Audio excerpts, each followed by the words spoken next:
In this video, we'll learn how to play Fortnite on PC. In order to play Fortnite on your PC, firstly you will need to have Epic Games installed on your PC.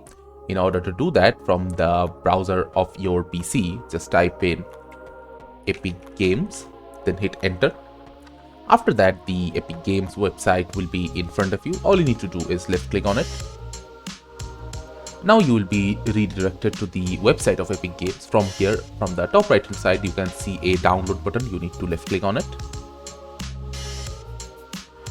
And now click on start download. Now Epic Games launcher has started downloading. After the download has been completed, you will find the Epic Games installer on your desktop or where your download folder is. All you need to do is double click on it.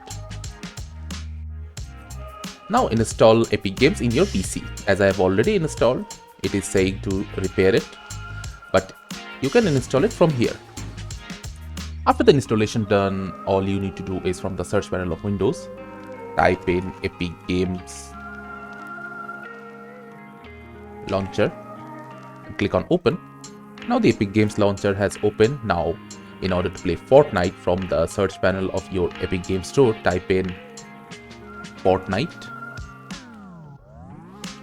Then click on the Fortnite button to go into the game of Fortnite. Now from here, firstly you need to get your Fortnite into your library. So in here, instead of in library, a get button will be showing and you need to left click on it and claim the Fortnite game in your account. After claiming the Fortnite game, all you need to do is from the left hand side, go to your library. And from the filters tab, you need to type in Fortnite, then hit enter, and it will show up Fortnite in your library. Now from here, all you need to do is install Fortnite by left clicking on the install button in here.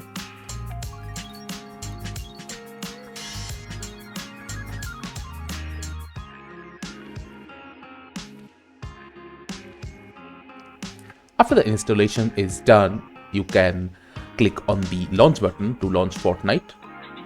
Now Fortnite is launching. Now as you can see, we are in Fortnite and we can enjoy the game as we please. So this is how you can easily play Fortnite on PC and enjoy. Thank you for watching. Subscribe to our Topical Talks channel for more videos.